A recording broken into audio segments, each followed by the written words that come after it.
This podcast is part of the Deluxe Edition Network. To find other great shows on the network, head over to deluxeeditionnetwork.com. That's deluxeeditionnetwork.com.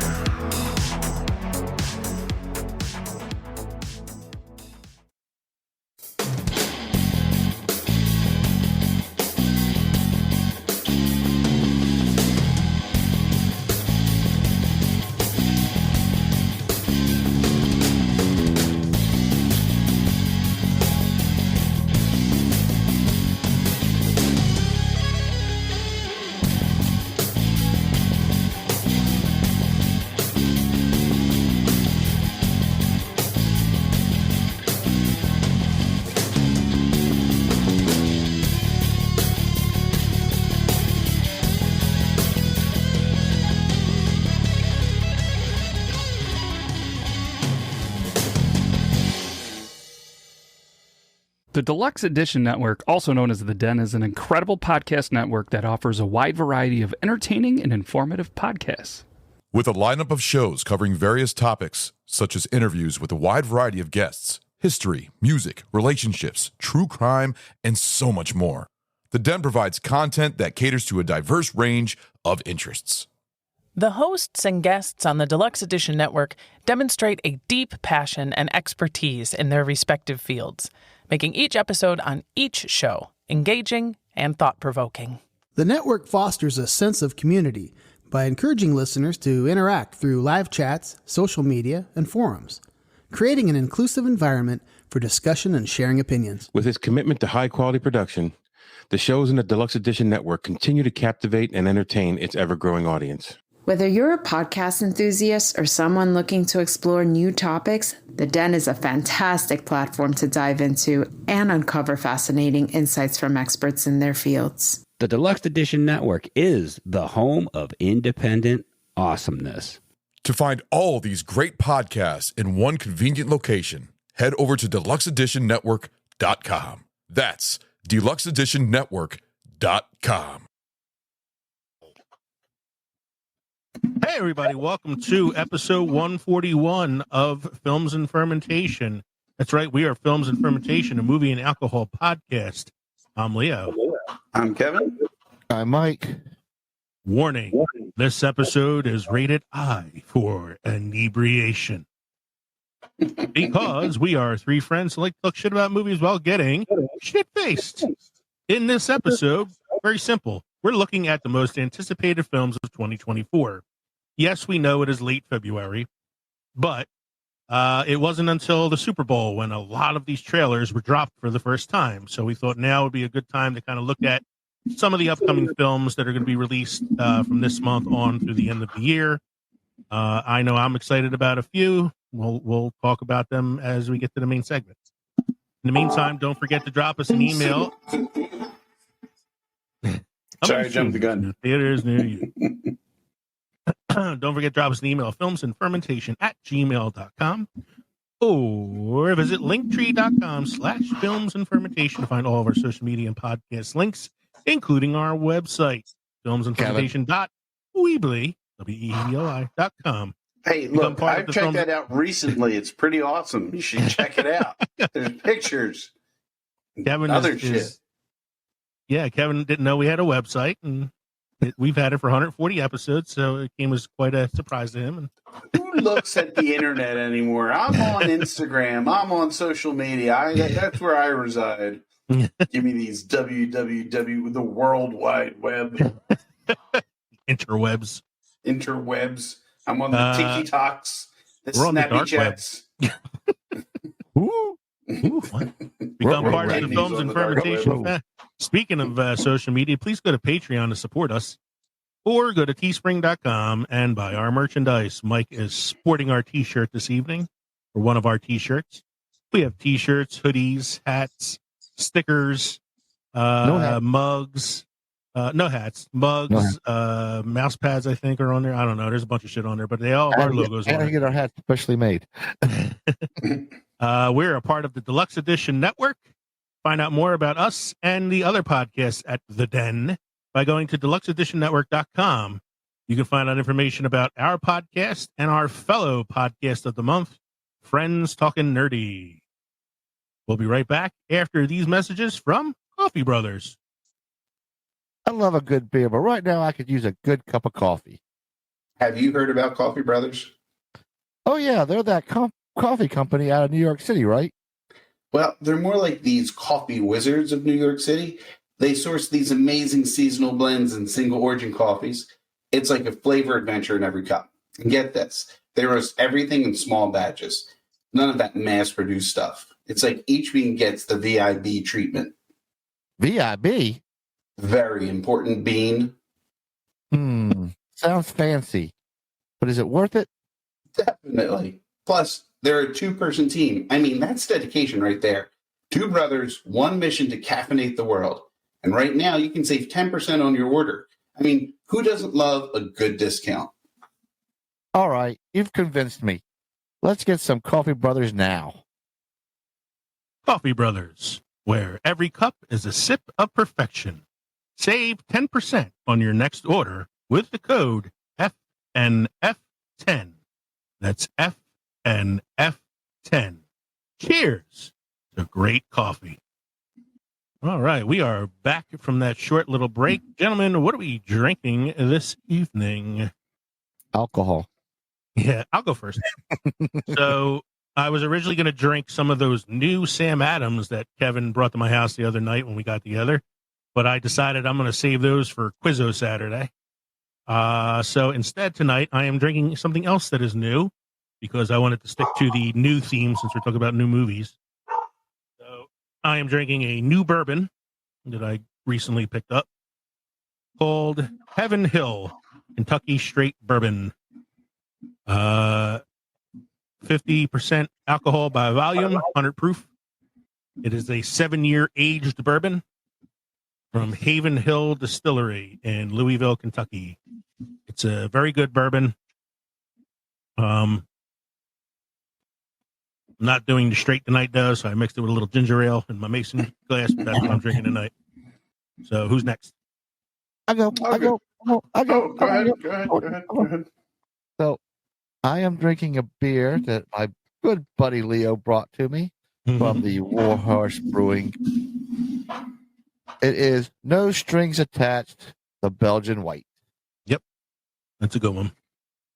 So far. Got the nice horsey on it. Kevin, what do you drink? I have gone back into the mystery craft box that my wife got me. This must have been the scratch and dent one because it's banged up quite a bit. But this is from Sloop Brewing. It is a Juicier Bomb Double Northeast IPA. So you guys know I'm going to love this. It is brewed and canned by Sloop Brewing Company in Hopewell Junction, New York, and Hampton, New Hampshire. It is an 8% alcohol by volume beer. Only says the Sloop Bomb series, hazy, yay, juicy. I'm okay with juicy. Real hop flavor. That's what I'm going to love the most about this. It'll be awesome. It looks tasty. To wash it down later, I have myself a Vault Brewing Bear Hug, which is 6% alcohol by volume, which this is a nitro oatmeal stout. And I think Vault Brewing is up in Yardley, if I'm correct. Yardley. Yeah, I said the name sounded familiar. I knew they were somewhat local. So we're all drinking something. We're all drinking something new tonight, pretty much. We kind of all stuck to the theme. Like, what's the ABV on that No Strings Attached? What does it say? 4.9. Oh, that's hoppy. Yeah, I knew it wasn't like super strong because I killed those already in my pack that I had. But speaking of Quizzo, yeah. So this week I've been down in Marcus Hook all week. Okay. So I've been down Naaman's Road. Yeah. Guess what's back? What's back? The Devil's Backbone Orange Smash Bourbon. Nice. Got 2 4-packs. Nice. That is some good bourbon. Did they have the vegetable beer? I did not look for that. Anyway, Mike, what I did give Adrian a fruit punch Flavor Town cocktail. Okay. You know, it's got Guy Fieri on it and it's Flavor Town shit. Anything special happened this week, Mike? This week in film history. In 1934, It Happened One Night, directed by Frank Capra and starring Clark Gable and Claudette Colbert, opens in New York City's Radio Music Hall. Academy Award for Best Picture, Director, Actor, Actress, and Screenplay in 1935. I mentioned this last week when we were talking about how Silence of the Lambs was the last film to win the Big Five. Yep. And there have only been 3 movies, and It Happened One Night is the first film to achieve that back in 1935. Then in 1935, The Little Colonel premieres starring Shirley Temple, Lionel Barrymore, and Bill Robinson, featuring famous stair dance with featuring the famous stair dance with Hollywood's first interracial dance couple. Meaning Shirley Temple and the Butler. Yeah. No, I think it might have been Lionel Barrymore. Yeah. Yes, you're correct.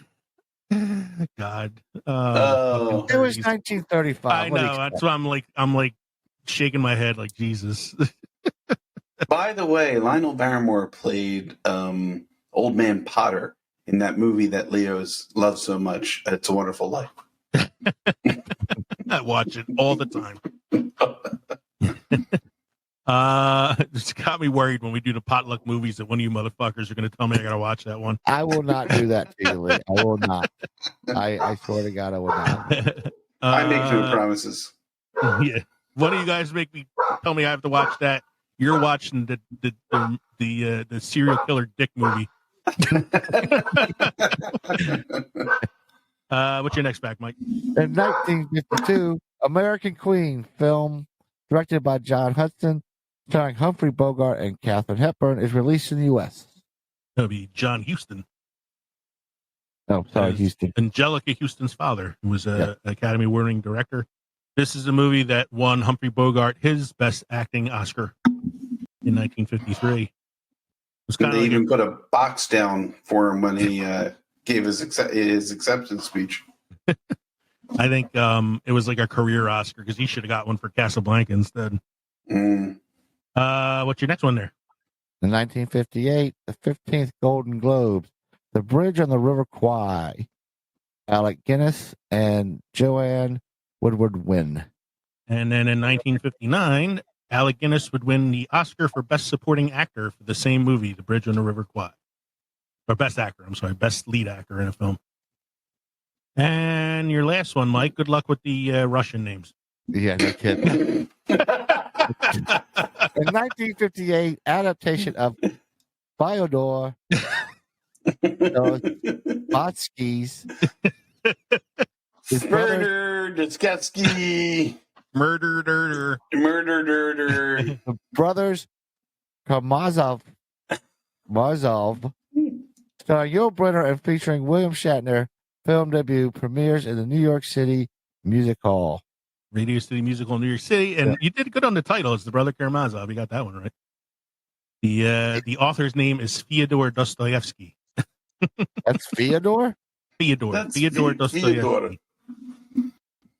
Alvin Simon Fyodor. I'm not gonna lie, Mike. The only reason I know how it's pronounced is because I'm an English major and I had to read this shit. So I don't think I'd be able to pronounce Dostoevsky either. So that's it for this week in film history. Do you have any must try beer or craft destinations for us this week? Must try beer. This is Out of Line West Coast IPA, Rogues Ales, Newport, Oregon. Rogues does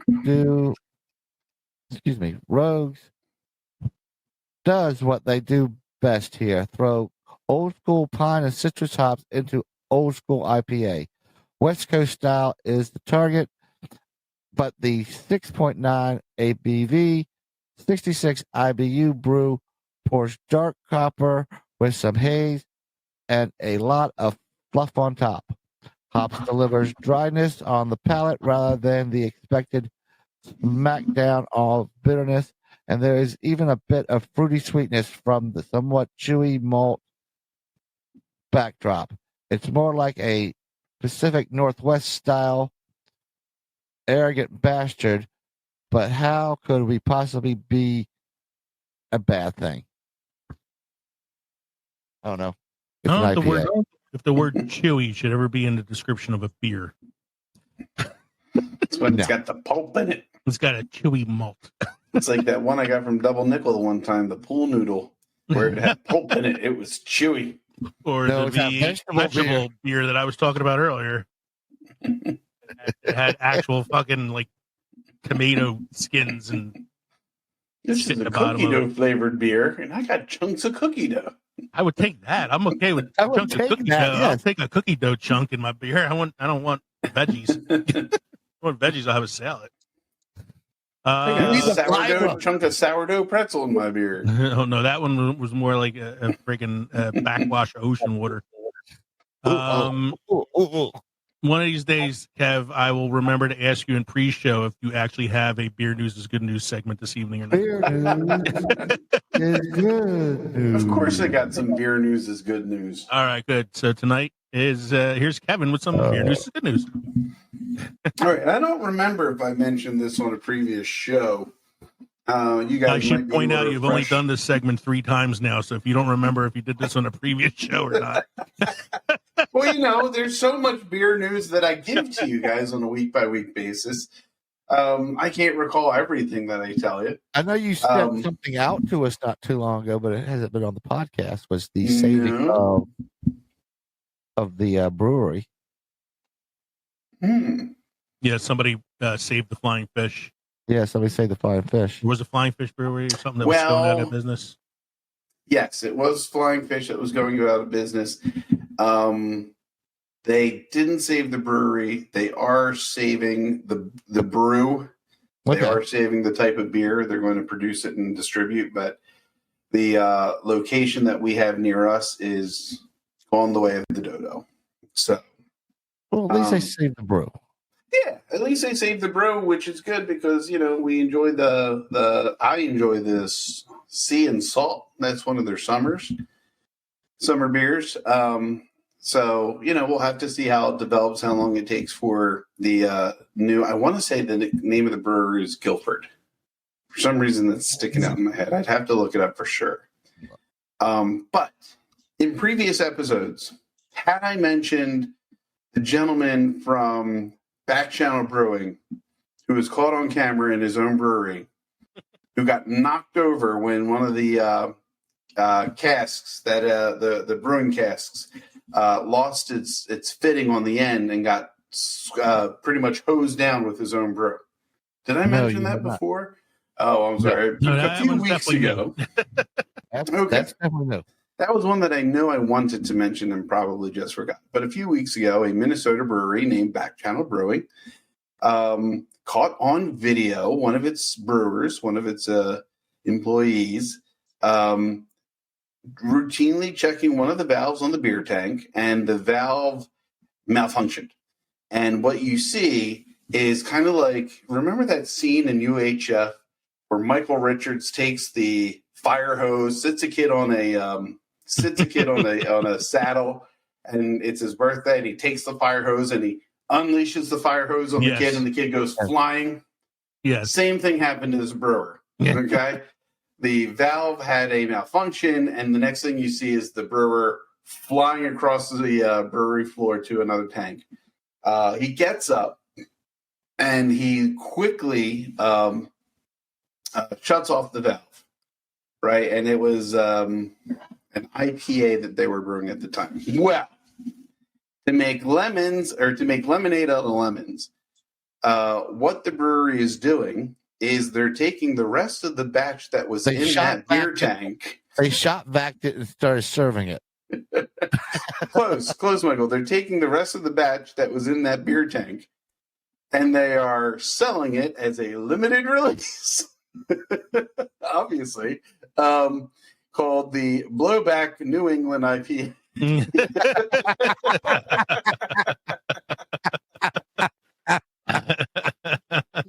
So I can't recall ever having anything from Back Channel Brewing, but it's entertaining. I'm not even a big IPA fan. I've been drinking more than recently, but it's just really a good way of taking advantage of the viralness of the video that happened and getting the name out there for the brewery, and not having to waste a whole tank of beer. So be on the lookout for Blowback New England IPA from Back Channel Brewing. I'm not sure if it's going to be something just in their brewery or whether it's going to be something that they distribute out to the markets that carry them. Yeah, I found that article you sent us, Kev, about Flying Fish. They were originally going to merge with Cape May Brewing, but Cape May pulled out of the deal a couple weeks afterward. Mm-hmm. They're not reopening the brewery, but they're selling. What is it? I'm looking for the beer recipes, right? So it's going to be like the recipes, some of their so it's their name, their brand, and rights to their wholesale distribution contract was sold to a Baltimore-based brewery called Guilford Hall. I thought it was Guilford. So they're gonna distribute the Flying Fish brand, but not going to be out of the brewery that's local here. So, but at least the brand lives on. By local here, we're referring to New Jersey. Yes, our local. Our local. So that was beer news is good news. I have some notes from last show. So our last show, we were talking about Blazing Saddles and its 50th anniversary. And I had mentioned on the show that there was a Blazing Saddles TV series that was developed after the film came out. The show premiered in 1975 and was canceled after one episode. But the episode is available for free on YouTube in its entirety. Stars Louis Gossett Jr. as Black Bart, and the show itself is called Black Bart, not called Blazing Saddles. He is the only character from the movie to appear in the TV show. The rest are all new characters. I watched the episode. I can see why it was canceled. It doesn't surprise me, Lee, because if you think a documentary about paint drying was good, you'd probably like that. I would probably give it a shot. I'll check it out. Let's see what all the buzz is. Yeah. I watched that movie about the octopus teacher. Oh, that's a really good documentary. Don't knock that shit. That won an Oscar. That's a really good one. That one won an Oscar. But yeah, the I watched sequel the show to it, the Flounder CPA. Yeah. So, but the Blazing Saddles TV show, apparently, from stuff I was reading about it, they had filmed 4 seasons worth of episodes. What? Which in the 70s, that would have been like 20 episodes a season. So they filmed like 80 episodes. 80 episodes. Which studio decided to take this on as such a? I don't remember. I think it was probably Warner Brothers. But it's Warner Brothers did Blazing Saddles, so I would. They did the movie, so it might have been. I don't know if they would have did the TV show too, but they filmed 4 seasons worth of episodes. From what I read, I don't know if it's absolutely true or not.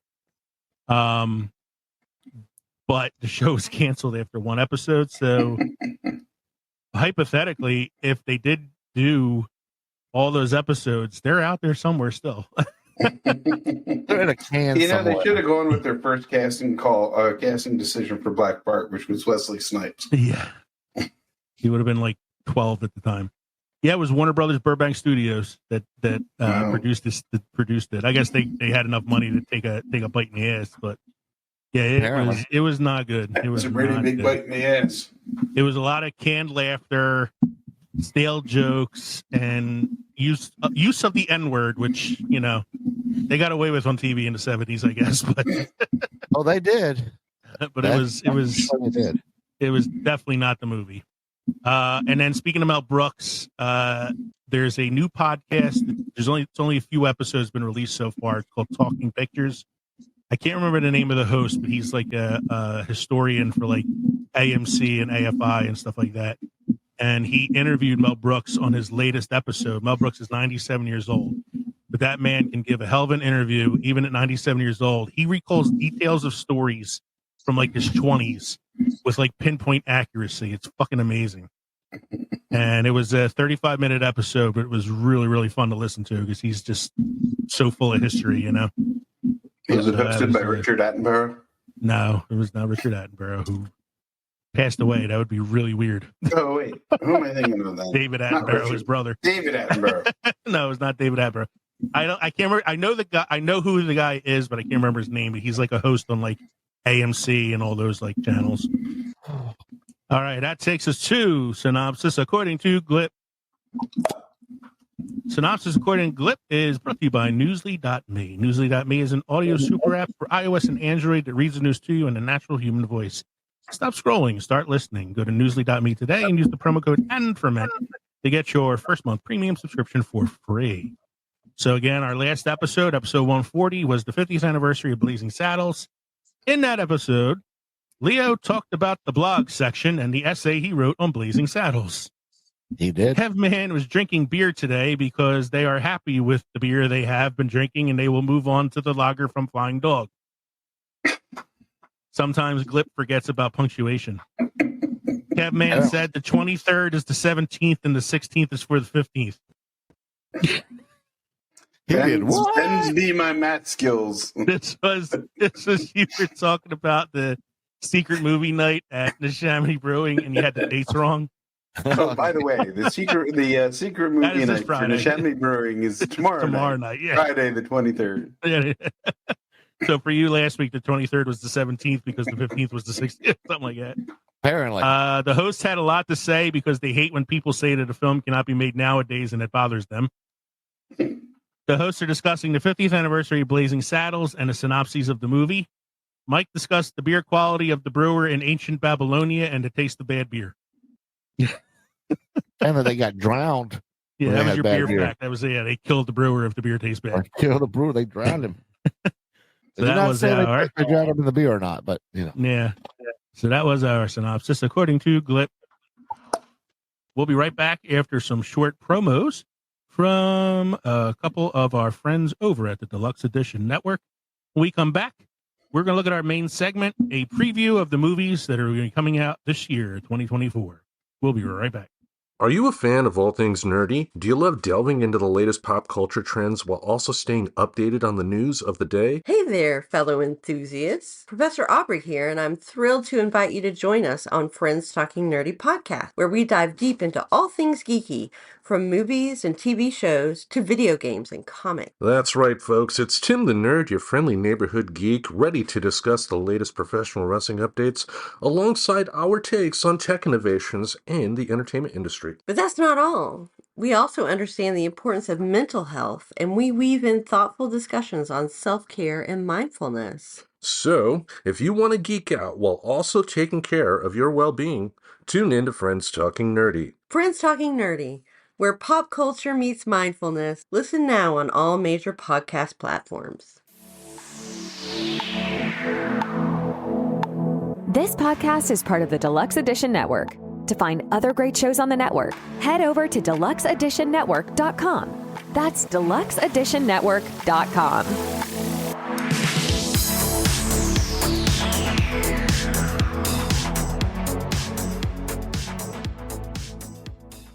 Hey man, what's your bacon? You gotta tell everybody what that means first. It's that extra side topping or main course in life that makes everything about your day even better.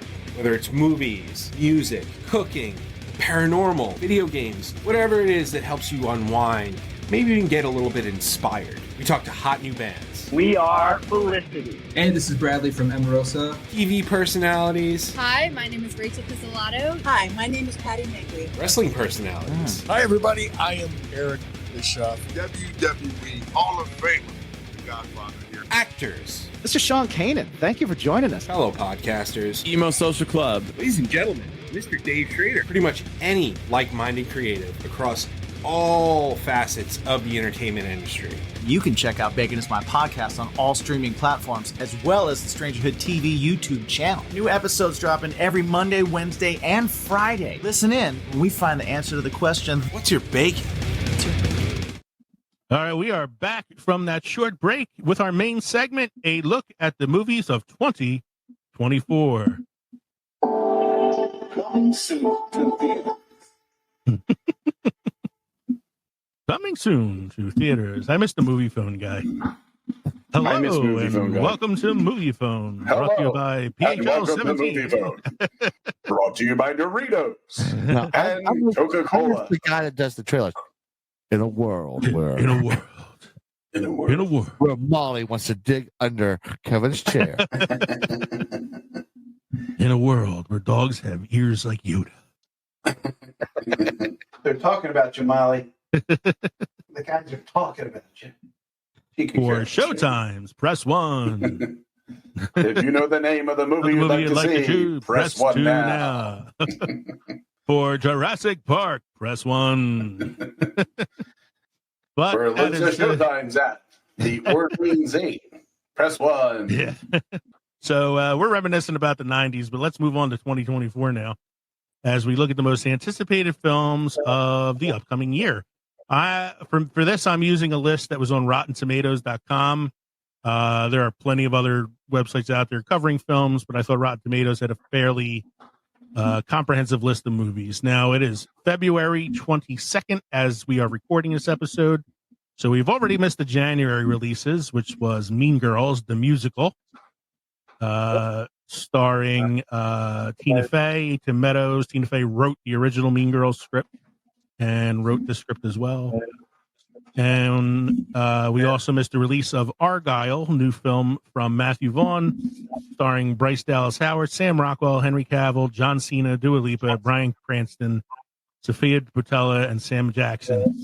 I was kind of excited to see this because I like the Kingsman films, but it got blasted. My father saw it and he said he really liked it. So I'm not sure if that's a ringing endorsement, though. I know the kind of movies my father likes. So, like I said, I like the Kingsman movies that Matthew Vaughn directed, and it has that feel to it. So, I mean, I'm never one that really goes by the critics anyway, as you know from the movies I told you I watched earlier this week. Yeah, I'm about to say, unless it got a really, really bad review, and you'll still watch those anyway. Also released this month is a film called also another Matthew Vaughn film. This one is called Lisa Frankenstein. Was released on the 9th. Yes, released on February 9th. Stars Catherine Newton, Cole Sprouse, and Carla Gugino. Written by Diablo Cody, who wrote Juno and Jennifer's Body. It is a twist on the Mary Shelley horror story Frankenstein, where Catherine Newton stars as a misunderstood teenager named Lisa, whose crush is a young man from the Victorian era who happens to be buried in the cemetery behind her home. He is mysteriously brought back to life, and the two embark on an unlikely romance. Sounds almost like Warm Bodies. which was a take on Romeo and Juliet. Yeah. All right. Also recently was released on Valentine's Day, is Bob Marley One Love, which is a biopic about the life of Bob Marley. Also a movie that got some middling reviews, saying that it's kind of like just okay. So they got Kingsley Ben-Adir to play Bob Marley. The only thing I can recall him from, or at least that sticks out in my head, is the Secret Invasion, Marvel Secret Invasion that came out. And he was good in it, for what it was. But then I see him portraying Bob Marley. He's built different. Bob was slender. He had a very thin frame. This guy is a very broad-shouldered, muscular man. So he does a great job with the accent, from what I hear. And it looks like it could be a decent movie. I don't know. Like it got it got some like like reviews that it's just like a standard biopic, like nothing special about it. I don't know. I mean, I'm willing to give it a shot. He was previously in a movie called One Night in Miami, which was a story about this one night where Malcolm X, Jim Brown, Sam Cooke, and Cassius Clay all hung out together. And in that film, he plays Malcolm X, Kingsley Benadir. So that was like his big break. And what was the setting of the film? Des Moines. Oh, good. Wah, wah, wah. All right, another movie that's been totally blasted by critics and fans alike. Just released again Even on its own Valentine's Day. actresses. Yeah, Dakota Johnson is a fucking trip. Like she bashes every movie she's in. Like it was like she was in the 50 Shades of Grey trilogy, and it was like, so what can you tell us about these films? Oh, they're trash. And she's like, they asked her, what made you do this? So we're talking about Madam Web, in case you don't know, where she plays Madam Web. It is a. Is she a little young for Madam Web? Yeah, that's the thing. Well, they kind of like said I saw like the ending online on like somebody like did like a spoiler thing on YouTube. She kind of ends up becoming the version of Madam Web that we know, where she's blind and in a wheelchair and all that stuff. Okay. But he was asked in an interview recently, "Why'd you do this film, or what made you want to do this film?" And she's like, "Well, my agent called me and told me they were paying me $9 million." Jesus Christ. It's like, good for you, One of the Dakota. junkets she was on, the interviewer had asked her if she could name the 3 Tom Holland Spider-Man movies, and she was just completely lost. She goes, Spider-Man, Here I Am, Spider-Man, There I Go, and Spider-Man, The Goblet of Spider-Man. Like she just totally blew Spider-Man it. and the Goblet of Fire. But she's a trip, man. Like I love it though. I want to hear her musings on every movie she's in, man, because it's just like it's fantastic. The only time I ever heard. Well, there aren't going to be many more the way she's acting in these movies. What do you think about this movie you just did? Well, I'm in it. Yeah. What's up? Well, the first thing she was in a movie called Night at the Royale or something like that, which is like a suspense thriller film with Thor Hemsworth, and she was really good at that, and she talked highly of the film because it was a good movie. This is a piece of trash, and she knew it, but she got paid $9 million for it. I'd fucking do it too. Like, I played Madam Web. I'm a fat white man, but I'll play Madam Web. I don't care. All right. Now we're starting to get into the films that have not been released yet, but are on the way. I figure what we can do for this is I'll mention the film, and you can tell me. One got released 2 days ago. Well, the next one I have on here is Driveway Dolls, which says opening on February 23rd. That's tomorrow. Oh, yeah. I'm sorry. Yeah, so, as of the recording of this episode, it's February 22nd as we're recording this. It's going to be dropping on the 27th, but so most of these films will not have been released yet. So what I figure we can do with this is I'll give you a brief description of the film and who's starring in it. And on a scale of 1 to 5, tell me how excited you are about this film. 1 being, I could give a shit, and 5 being, I can't wait. So the first one, coming out on February 23rd, directed by Ethan Coen, one of the Coen brothers, starring Margaret Qualley, who I know from Once Upon a Time in Hollywood, Benny Fieldstein, who is the younger sister of Jonah Hill, Pedro Pascal, and Matt Damon in a small role, called Driveway Dolls. It's a road trip comedy about a pair of friends played by Margaret Qualley and Geraldine Viswanathan, whose road trip to Tallahassee is disrupted when they cross paths with a group of inept criminals.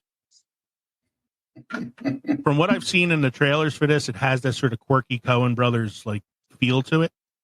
Right. But this is Ethan Coen's first solo debut as a first solo directorial film. So I'm curious to see like if he handles directing without his brother as well as his brother handled it. Because Joel Cohen did Green Book himself, so and that won Best Picture.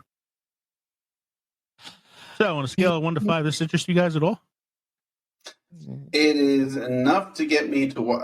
It's enough that I will watch it either on streaming or cable, but I don't think I'm going to go out to the theaters to see it. Yeah, I'm definitely not renting it from Blockbuster. Yeah, or I'm renting it from West Coast Video. How would we do this? 1 for I can give a shit about it. 2, 3, and 4 will be reserved for like how excited you would be to watch it on streaming. And 5 would be like, I'm definitely making a trip to the theater for this one. Okay. I would give this a streaming 3.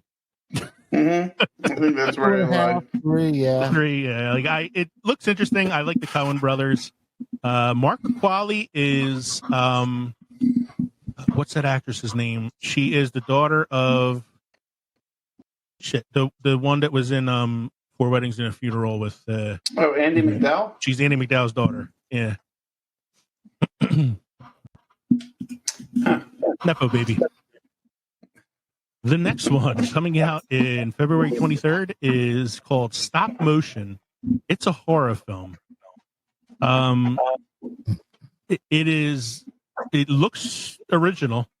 It looks disturbing. I don't know really anybody who's in the film. I don't know any of these actors. It says Tom York. Tom York was the lead singer of Radiohead. I don't know if it's that Tom York or not. I thought he played Darren on Bewitched. That's Dick York. He's dead. This is a horror movie. Yeah. For anyone bemoaning the lack of original horror films, we have this gem that originally premiered at the Fantastic Fest last year. Directed by Robert Morgan, who co-wrote with Robin King. The film centers on a stop-motion animator who suddenly becomes obsessed with her latest film when a neighbor suggests the addition of a monstrous new character. And I saw a trailer for it. It looks pretty wild, like a pretty fucked up premise. Again, I'm probably more likely to watch a horror film than you guys are. At least one like this. I would give this a gentleman's 3.5 on streaming. Like, I'll probably watch it when it premieres on, like, Netflix or something. I'm going to give it a 1. I'm probably going to say 1.5 maybe. You guys are not as big on the horror films as I am, so no. At least not this type of horror film. No. So that takes us to March 1st. I'm going to say before I even describe this film that it's not on a scale of 1 to 5 for me. This one goes to 11. The first film coming out March 1st, 2024, directed by Denis Villeneuve, starring Timothée Chalamet, Zendaya, Rebecca Ferguson, Javier Bardem, Josh Brolin, and Stellan Skarsgård. Dune Part 2. It's a small little independent movie. Yeah, I am so fucking psyched for this film. Since it's coming out on streaming, so it's definitely a big 4. It is for me. I would go to the theater to see this. It does. I don't know if it has a day and date release. Like the first one was a day and date release on HBO Max. So it released in theaters, but also came out on Max at the same time. I don't know if they're doing that with the second part, or if it's just going to be a theater release. I think the first one got such great reviews, they're not going to screw around by putting it on streaming right away. Yeah, from all the early reviews that I've read, most of them are calling this a modern masterpiece. That it's better than the first part, that it captures the spirit of the novel that it's based on, that the performances are great. I know from the first film that the cinematography was so fucking beautiful, I had to rewatch it because I missed shit because I was staring at the background so much. And I watched the first part again the other night to refresh my memory of, not that I don't know Dune enough. I read the novel like a dozen times already. But I'm so psyched. It's my favorite book of all time. I actually enjoy the David Lynch version of it. I like the sci-fi version of it that came out in 2000. And I really, really like part 1, and part 2 just looks amazing. And then you got Austin Butler, who played Elvis in the Elvis film last year, playing one of the Harkonnens, Fade, who was played by Sting in the David Lynch film, looking psychotic in this movie. I'm so jazzed for it. Yeah. And you have the addition of Austin Butler, like I said, Christopher Walken as the Emperor in an actual like serious role and not a goofy, strange Chris Walken role. I want the spice. And Florence Pugh as the Emperor's daughter, Princess Yarulin. So I'm really, really excited. And I found out Anya Taylor-Joy is in it too, but they're not releasing who the character is she's playing yet. It's going to be like a surprise. So I'm like really, really excited about this. Yeah, Christopher Walken. The spice must flow. You can't have it all to yourself. Needs more spice bell. We have to kill Paul Atreides. Wow. I mean, what you doing with your eyes? Why are they blue? You're kind of creeping me out, kid.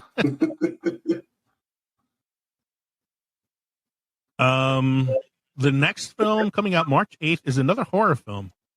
This one's called Imaginary. Not to be confused with it. Not to be confused with one that's coming up later this year. It's an actual kids film. This one is a horror film from Blumhouse, who is, a popular movie company for horror films, who moves back into about a woman who moved back into her childhood home with her family, only to discover her stepdaughter has become attached to a stuffed bear she found in the basement that compels her to engage in increasingly dangerous games. So it's like an imaginary friend that talks her into doing really bad things. I'm telling you, man, ever since Winnie the Pooh went public, people are just going left and right with this storyline. Yo, I just saw the trailer for Blood and Honey 2. Tigger appears in this one. The first one sucked. The second so you're going to see the second to see I'm if they see the correct second one because the costumes look better and Tigger's in that shit. It's called what the fuck was it called? It was like Blood and Honey 2, and then it had like a weird moniker after it. I can't. Yeah, in Tigger 2. That'd be great. So this one is about an imaginary friend that tells the girl to do dangerous shit. Kung Fu Panda 4 coming out March 8th. We didn't rank that one. I'm ranking it a 1. I'm really not interested in it. Yeah. 1. I'm more interested in the stop motion one. Kung Fu Panda 4. I'm going 1 on this because I haven't seen the first 3. That makes 2 of us, so that's a 1. Yeah, God, this year for us. I mean, I typically like the DreamWorks films, but just the Kung Fu Panda films never really. At a certain point, it's been so long. Just make it for streaming or direct to DVD. I need to start making some new shit. Yeah. Speaking of making new shit, the next film coming out March 21st is a reboot of Roadhouse. This one stars Jake Gyllenhaal and fucking Conor McGregor. Because you need more wrestlers in acting. So he's a UFC fighter. Thank you very much. Yes, that's what I said. I like. I'm looking at Mike turn red. The steam coming out from underneath his headphones. Don't screw with my WWE. What you gonna do, brother? I like the actress in it, Daniela Melchior. She was in Suicide Squad, the most recent one. She played the rat catcher. Jake Gyllenhaal looking pretty fucking buff in this film. Is it a shame that I'm imagining Bubble Boy Jake Gyllenhaal saying pain don't hurt in that? I'm thinking of film debut Jake Gyllenhaal as Billy Crystal's son in the City Slickers. Pain don't hurt. So there's a reboot of the Patrick Swayze cult classic about bouncers being kind of more important than they actually are. like important enough to be famous. At least this one, they're giving him a backstory. He's a former UFC fighter, whereas Patrick Swayze was just like really famous for beating the shit out of people at bars. And catching the dancers as they jumped up, he would catch them in the air. Wrong movie. All I remember about the original Roadhouse was how disturbing it is to see what's his name without a mustache.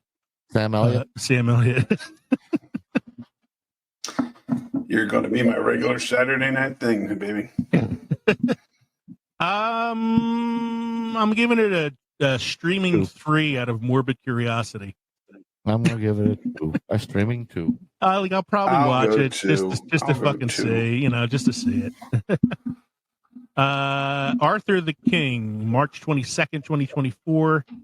This is stars Mark Wahlberg, Simu Liu, who was Chang-Chi in the Ten Rings, Natalie Emmanuel, who was in Game of Thrones. She was Daenerys's the woman that was like her aide or whatever. Oh yeah. She's in it. It's based on a true event story about a man who befriends a stray dog during his journey to win the Adventure Racing World Championship, a treacherous 435-mile endurance race through the Dominican Republic. This seems like a straight-to-streaming movie to me. Yeah, this is a 1 for me. This is a 1. I'm not really that interested in it. Coming soon to DVD. Yeah. Straight to video. March 22nd, 2024, Ghostbusters Frozen Empire, the sequel to Ghostbusters Afterlife. I like Ghostbusters Afterlife. I thought it was pretty entertaining. Yeah. It was well done. Not as good as the original Ghostbusters, obviously. No. Better than the all-female reboot. Mm-hmm. Probably on the same level as like Ghostbusters 2 in terms of quality. But I'm willing to see this just because they're bringing it back to New York. Mm-hmm. The original Ghostbusters minus Harold Ramis, of course, are going to be in it. Janine Melnitz gets a uniform and a proton pack in this one. So I'm curious to see this one. So I'm going to give this one a. I don't know if I go to the theater to see it. I'm giving it a gentleman's 4. I'm gonna give it 3. I'm saying 4.5 because if I want to go to the movies, this would be one of the movies I'd want to go for. Yeah, I would say like if there was like a day where I had if I had a day and I just wanted to like go see a movie, I might go do it. Mm-hmm. But most likely I'll watch it on streaming. Godzilla Kong: The New Empire, March 29th. I did not see Godzilla and Kong, the first one. Yeah, it was okay. Ev, I know you saw it. I did.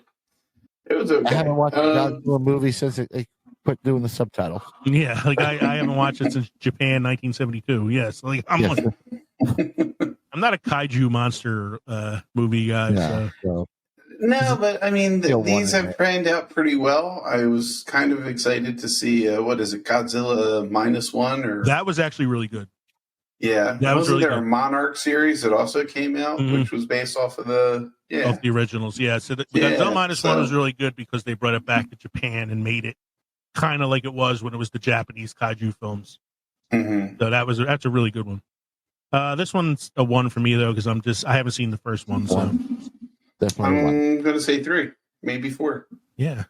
I'm going to skip some here and there because we're going to run long on this. I'm going to try to get through some of these. April 5th, Dev Patel directs and stars in a film called Monkey Man, which looks like the Indian version of John Wick. Which, as a fan of John Wick, like I am, this is a gentleman's 4 for me. I'll probably check it out on streaming. This is a 3 or 2 for me. 2. You guys haven't seen John Wick yet. I've seen John Wick 1, and to my understanding, it just gets more ridiculous from there. Yeah. April 12th, Civil War 2024. This is not an Avengers film. This is a serious, provocative film starring Kirsten Dunst.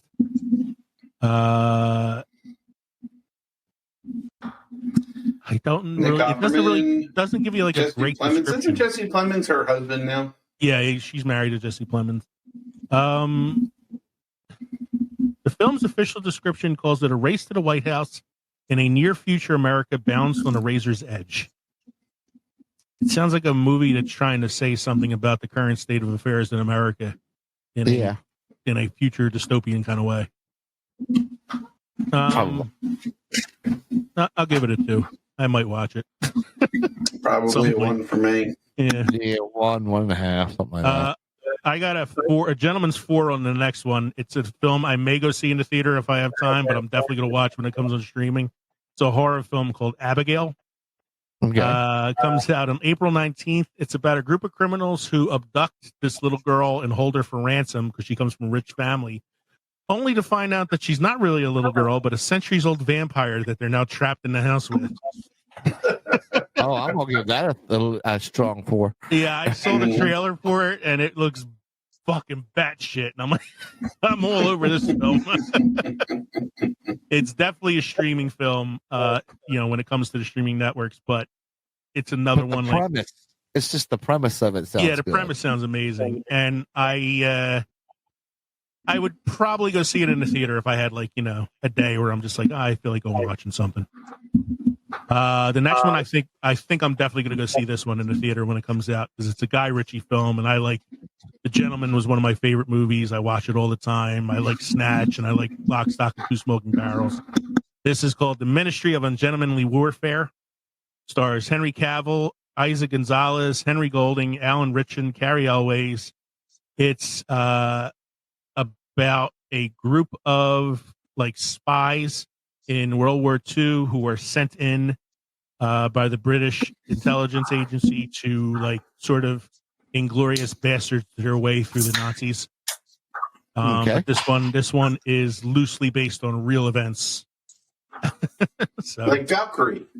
Yeah, like Valkyrie. So it looks really good. I watched the trailer. The trailer looks amazing. No, I saw the trailer. It looks amazing. Yeah, it looks like Henry Cavill in a role that's kind of different for him. It's not a superhero role or like The Witcher or anything like that. Isaac Gonzalez is fucking smoke show hot.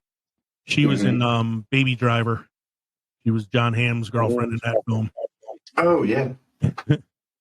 Next one is called Challengers. This is a movie with Zendaya. Comes out April 26th.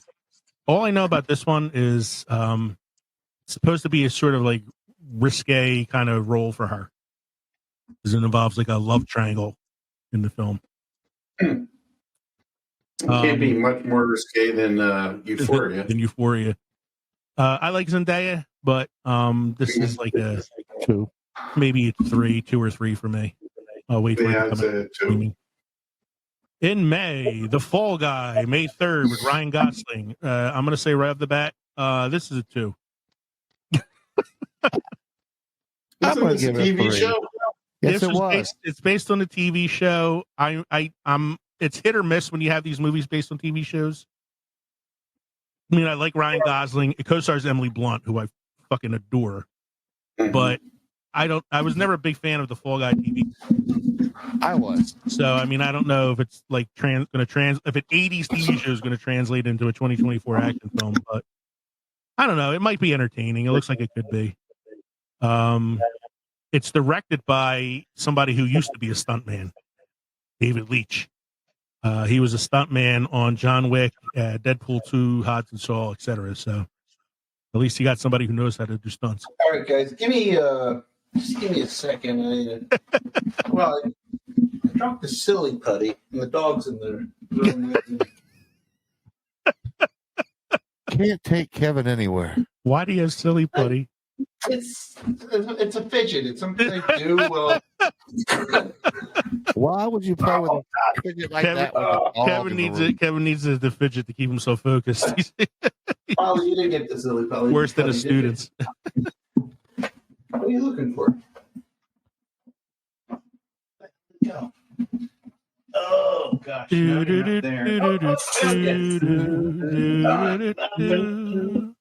All right. I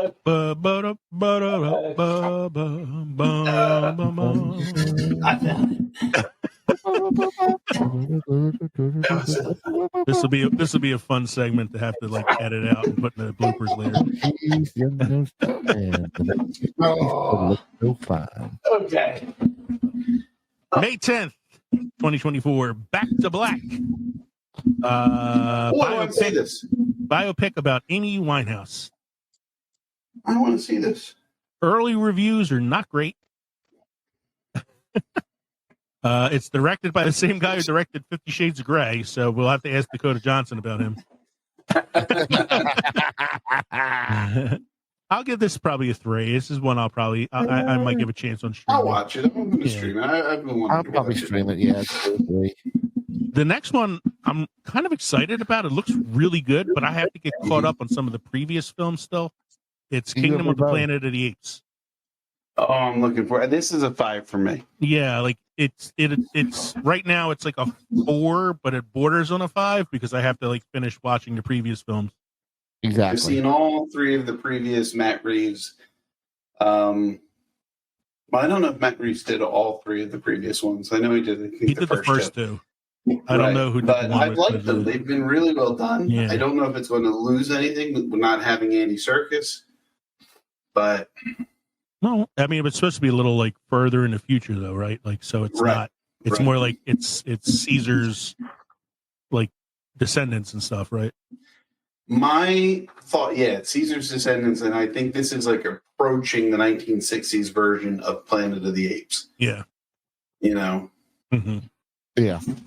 The next one, I'm actually kind of excited about this. It looks cute. It looks like something like I could probably talk Katie into going to the theater to see with me. This is a strong 4. Yeah, it's called If. It stars Ryan Reynolds, John Krasinski, who also directed and wrote the script, and in voice roles in the film, playing some of the various imaginary characters: Phoebe Waller-Bridge, Steve Carell, Matt Damon, Emily Blunt, Maya Rudolph, and Awkwafina.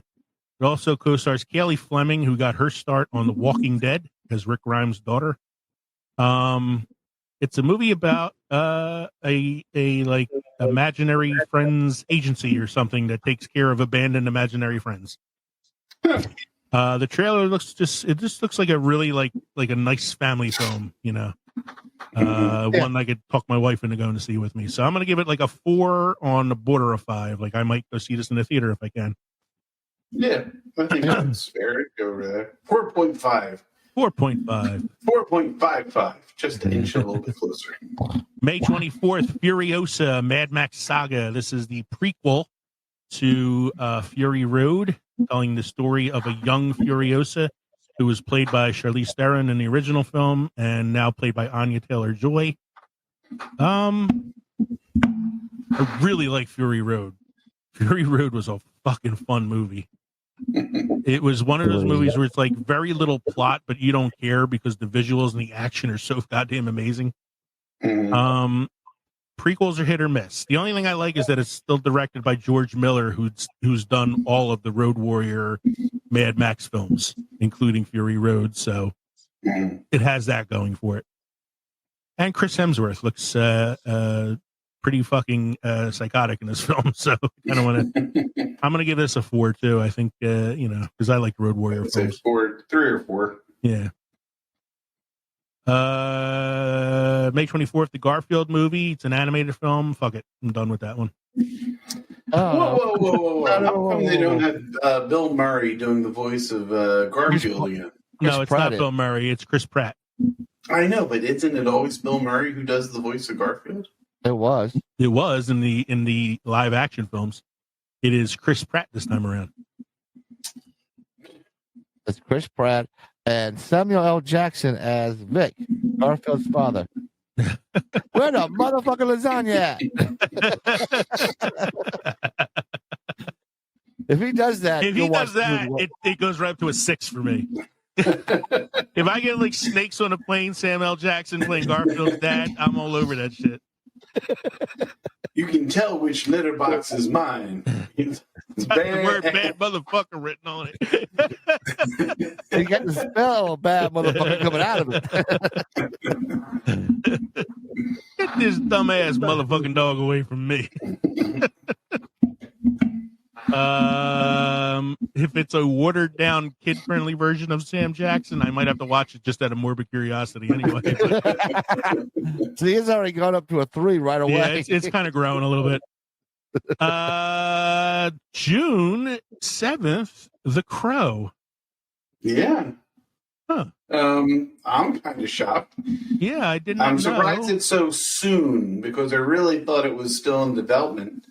I didn't think it was going through production already. Yeah, because I had read that Momoa was originally slated to play Eric Draven, but they're using Bill Skarsgård.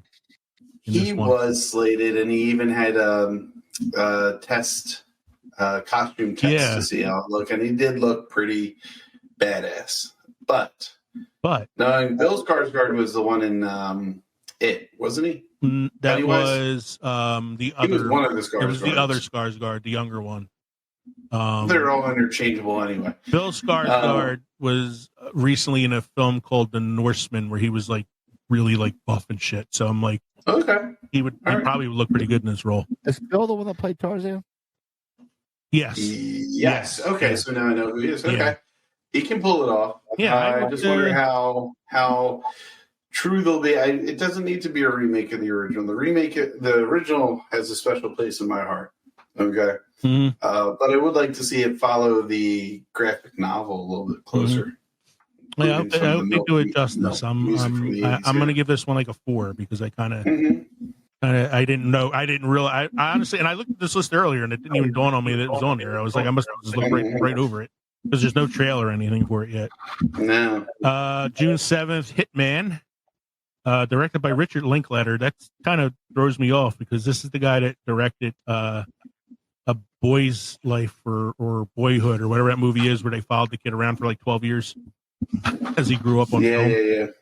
Like Richard Linklater doesn't scream Hitman film to me.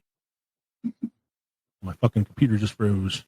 Here we go. It's based on a 2001 article in Texas Monthly about a undercover police officer posing as a hitman who helps a woman stuck in an abusive marriage. Yeah. That's a 1. I'm not really interested in that. It's not based on a video game. Yeah. June 14th, Bad Boys 4. That's a 0. That's a -2. If you told me that Chris Rock has a cameo in it where he gets the bitch slap Will Smith, I might give it a 3. I'm curious to see if this film does well, though, given the Will Smith stuff, you know?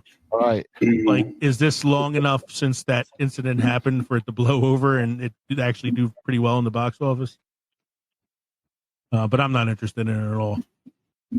Inside Out 2, June 14th. I like the first Inside Out. Mm-hmm. I thought it was a really well done movie. I don't know about this one. Well, it introduces anxiety.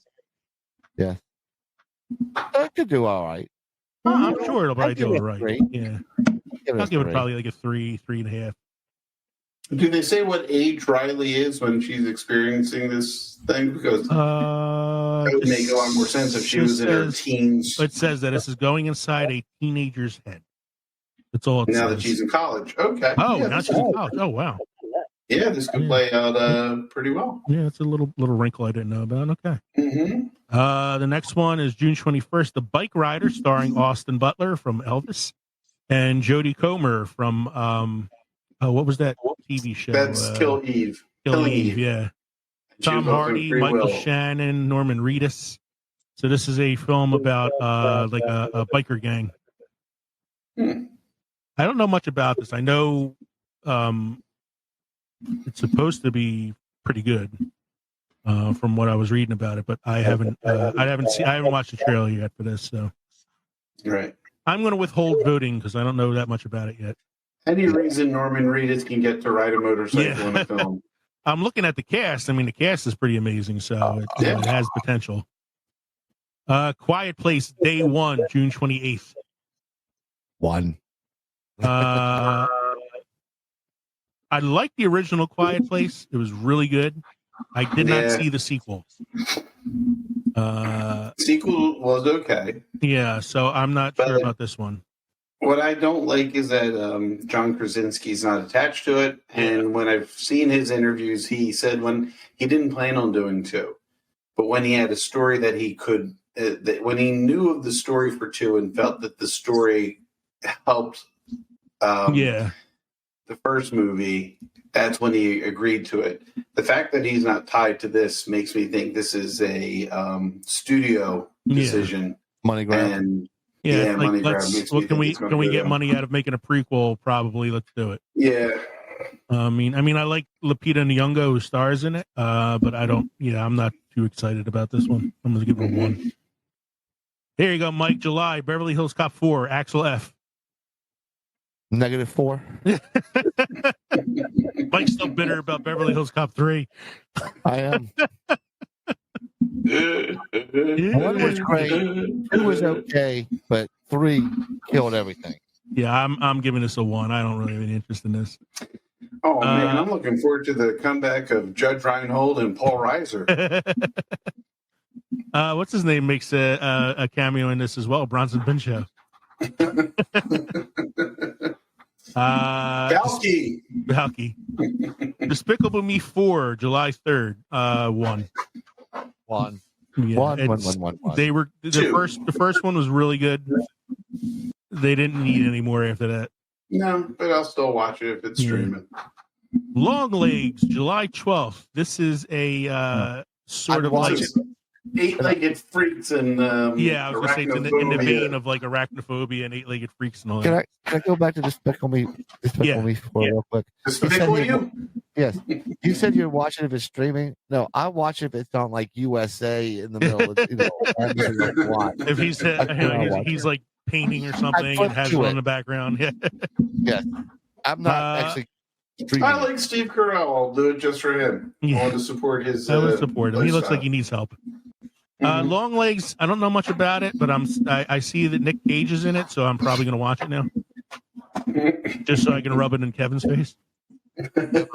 Kevin won't watch it now. Yeah, I'm going to give it a gentleman's 2. Now it's -5. Here's one that I'm giving a -3 to. Twisters, the sequel to Twister. It's a sequel to Twister. Yes. It just took 30 years to get it nailed down. That's because it's their kids. Or their kid. One of them I don't know. It's originally it was going to be a remake of Twister, but then they decided to give it a, in quotes, new chapter. So they threw the S on the end. Bill Paxton making an appearance in this one? That's the thing. You can't recreate the charm of Bill Paxton. Yes. I'm sorry. So. And you cannot recount the scene. We've got cows. Yeah. Come on. It's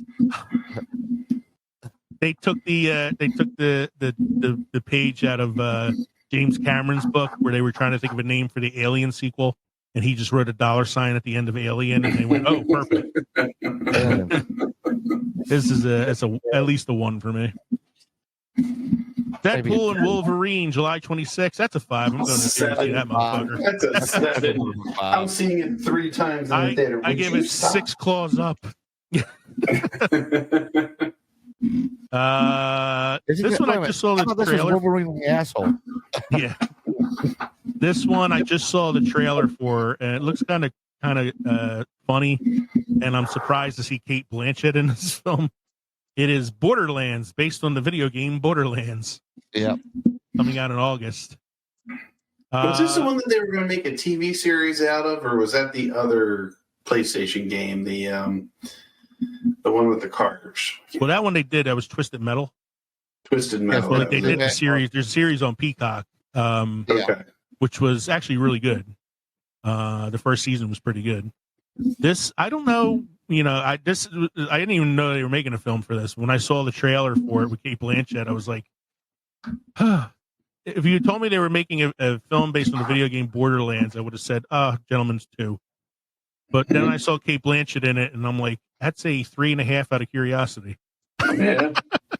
Definitely. Still looks good. Yeah, I might check it out on streaming, or if I have a day to kill or something. I don't know. Look, I mean, it's got Kevin Hart, Jack Black, Jamie Lee Curtis. It's got to be funny. Yeah. I don't want to look at it. Next one is a horror film called Speak No Evil, August 9th, with James McAvoy and Mackenzie Davis. The remake of a 2022 Danish psychological thriller about a married couple with kids who meet another family on vacation, accept an invitation to visit their home, and begin to sense increasing undertones lurking behind the hospitality of their hosts. That's all it's telling me, and that's not enough for me to have interest in it. No. One. I need a little bit more description. Yeah. August 16th, Alien Romulus. One. Is this going to involve the engineers again? I don't know, 'Cause but kinda I'm done with the happy that they're engineers finally now. including Alien in the title and not just skirting around it. Well, they did with the last one, Covenant. Yeah. But it was, again, all about the engineers. Yeah. This is a group of young people on a distant world find themselves in a confrontation with the most terrifying life form in the universe. That's all it says. I think this one is supposed to be more like, I think Romulus is the name of the planet. And it's kind of harkens back to like Aliens, where they're stuck on the planet with the creatures. Craven the Hunter, which I've seen trailers for. I am actually curious about this one because it's the Andrew Garfield timeline. Yeah.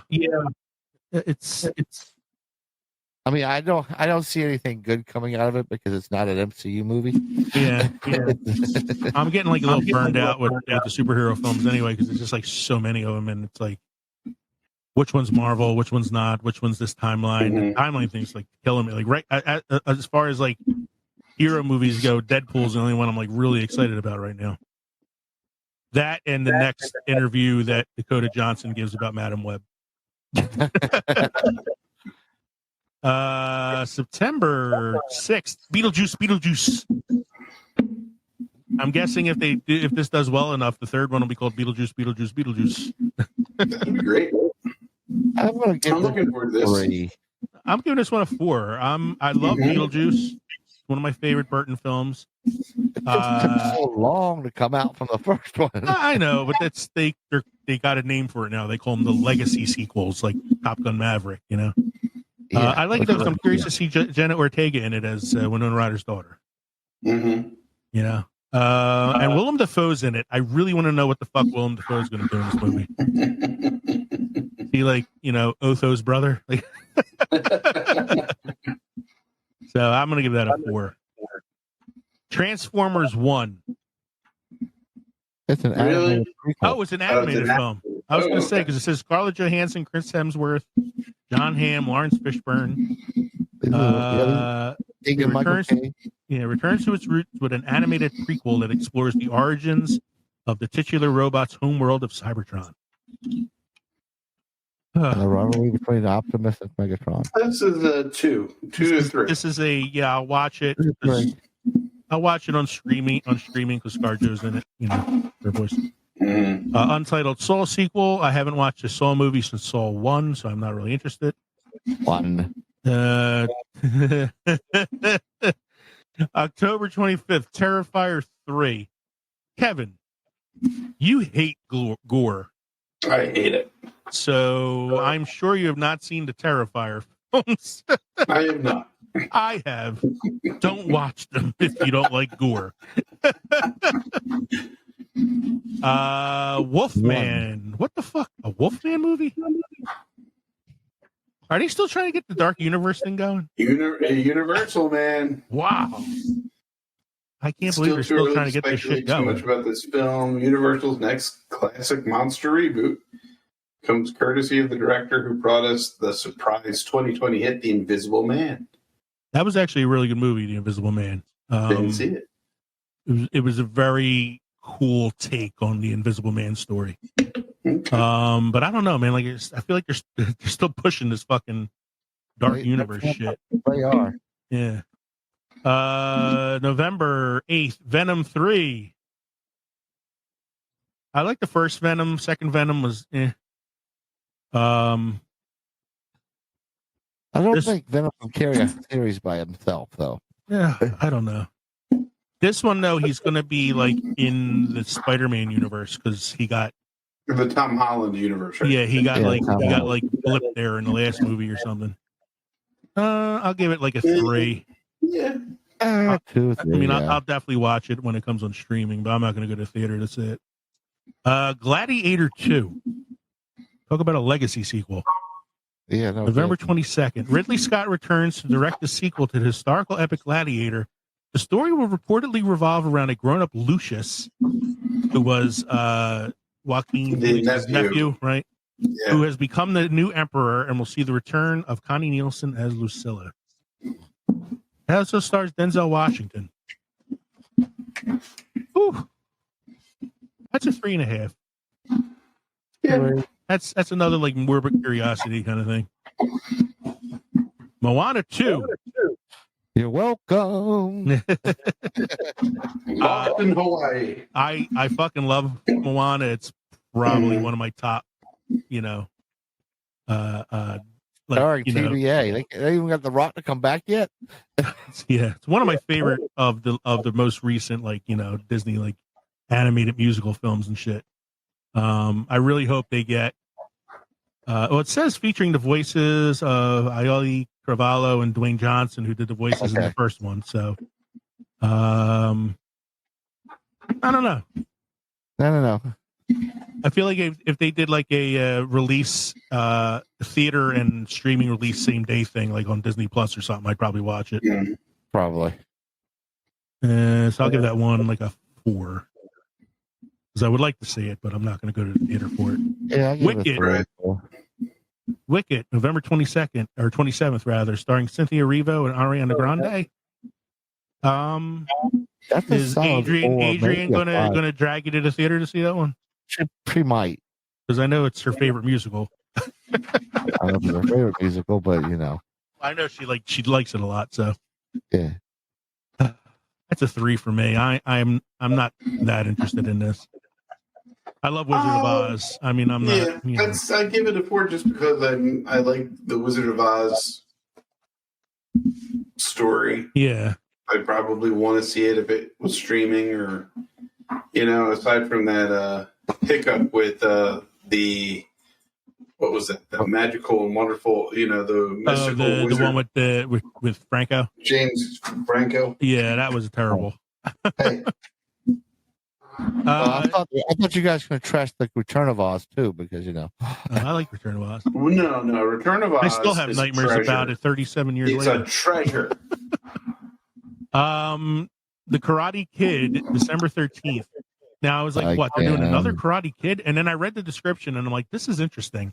The popular Netflix series Cobra Kai has helped keep the iconic 80s martial arts franchise alive and kicking into popular consciousness. And in 2024, Sony will head back to the IP dojo with a new installment. Thought to be an unconnected original film, it is now revealed that Ralph Macchio and Jackie Chan will star alongside each other in the film as their characters, Danny LaRusso and Mr. Han, basically bringing the original Karate Kid and the reboot Karate Kid into the same universe. That has me interested as long as Jaden Smith doesn't show up in it. So I'm giving that one a wavering 3.5. You guys still there? I don't really hear you right now.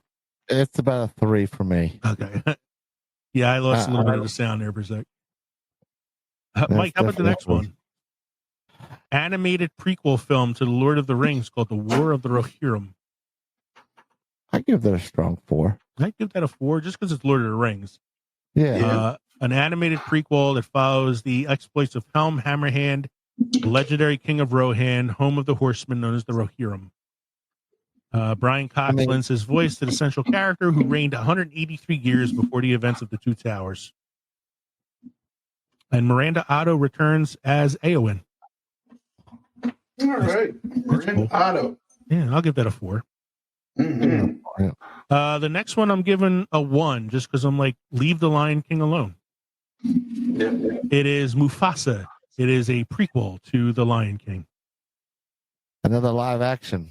Yeah, another quote unquote live action. Live action, yes. That's a 1. Yeah, I don't care. Yeah. Sonic the Hedgehog 3. I haven't seen either of the first two Negative Sonics. 3. I have no desire to see that movie. And the next one, I'm kind of curious about this for two reasons. This is Nosferatu, December 25th. This is a remake of the silent film from 1922. No, this stars Bill Skarsgård. He was the one who played Pennywise. And he's the one that's in The Crow. And that's the other Skarsgård, we said. Not according to IMDb. Is it? Which one did I say was in The Crow? Was that Bill Skarsgård? You said it was Tyrone Skarsgård. Yeah, there's too many fucking Skarsgårds. No, maybe you're right. Yeah, Bill Skarsgård, who was in.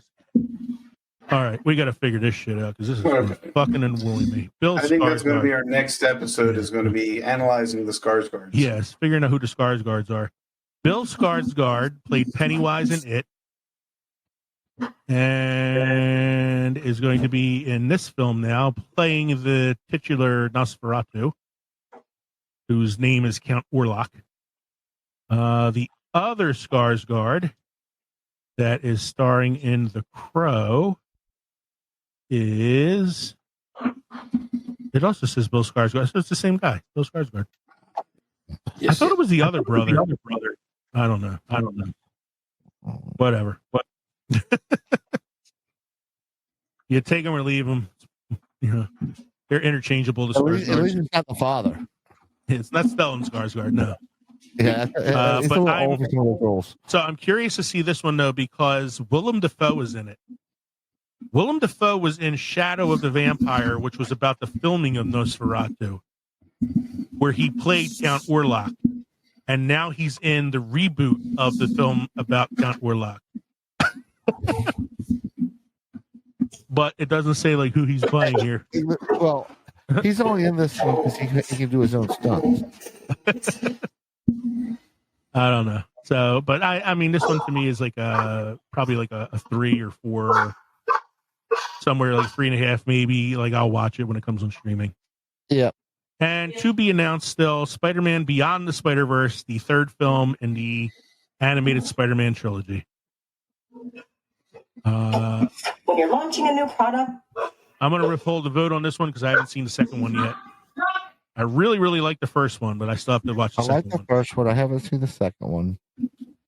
Kev, you saw the second one, right? I did. The second one was good. It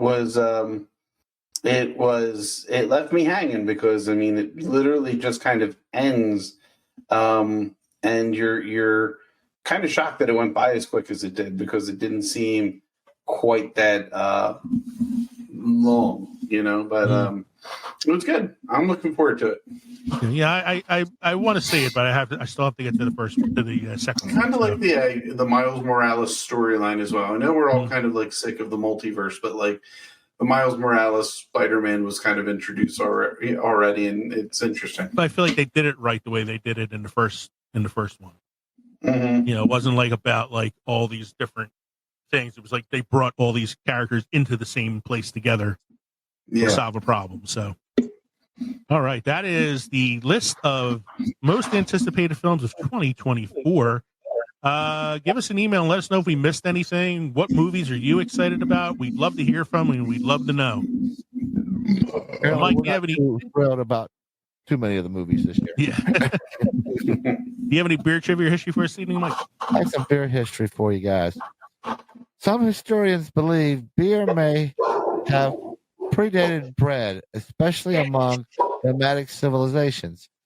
A Stanford archaeologist team uncovered 13,000-year-old stone mortars in a cave in what was once Palestine, along with other evidence of beer production by a group of hunter-gatherers called the Natufian people. It is theorized beer was brewed for ritual and spiritual needs before, or perhaps in conjunction with agriculture. That makes sense. I know I'm usually praying a lot after I drink a lot of beer. Praying to the porcelain god. There's a lot about the human race that beer was invented before bread. How are your drinks this evening? Good. I enjoyed it.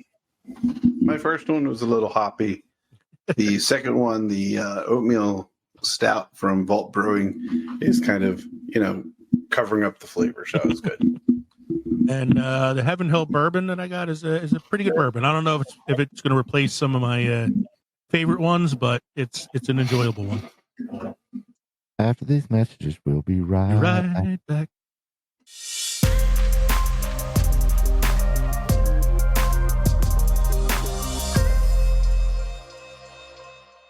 Hey, movie lovers, it's Jackson here from the Back to the Blockbuster podcast. If you've ever wanted to hear an amateur cinephile and an industry professional chat about film and television, then look no further, because every week my co-host Gaius and I, we bring you the latest industry news, break down the most recent trailers, try to beat the box office with our weekly predictions, and dive into our favorite movies on their anniversaries. And every second Friday, you can look forward to the Back to the Blockbuster spin-off, Deep Dives with Owen and Gaius, where the duo dissects a movie of their own choice. All this and more wherever you get your podcasts.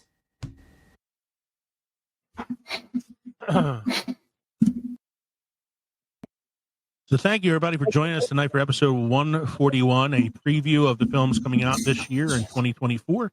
We hope you enjoyed listening to the podcast as much as we enjoyed recording it for you. Don't forget, you can drop us an email at filmsandfermentation@gmail.com. We'd love to hear from you, like know what movies you're excited to see this year. We'd also like some show suggestions, drink suggestions, or just pop in and say hi. You can find all of our other social media and podcast links at linktree.com/filmsandfermentation. Support us on Patreon or buy our merchandise at teespring.com. Find out more about us and the other podcasts at the Deluxe Edition Network, The Den, by going to deluxeeditionnetwork.com.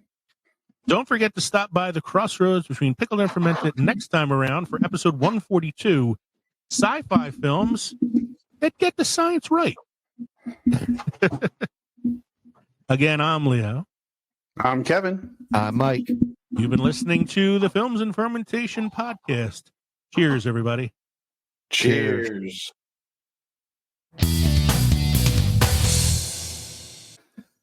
The Films and Quizmentation. We can just call ourselves the Films and Fermentation podcast team and just advertise the show. Might as well. Could do that too. What else? This may not work out so well with your school, but the Quizzically Challenged. That's a misnomer because we are not quizzically challenged. Risky Quizness. I like that one. That's kind of funny.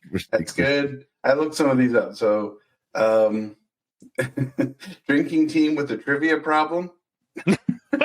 Definitely us. That's our team name. That's the team name right there. That is the drinking team with a trivia problem. I thought this one was pretty good too. We thought this was speed dating.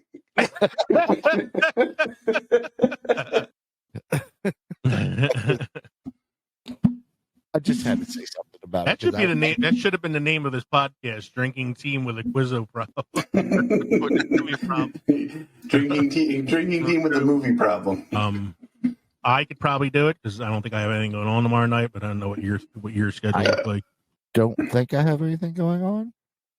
Well, don't you make yourself unavailable on a Friday? I've already done that a couple times because we've had to postpone this thing. I was going to say, like, isn't it Friday night date night now or something? Or well, yeah, God knows. Not after last week.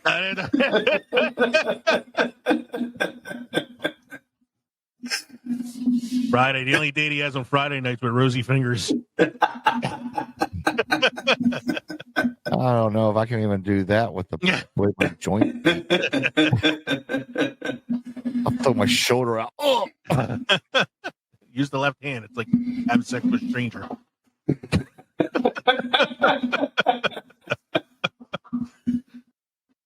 I was rejected by my left hand.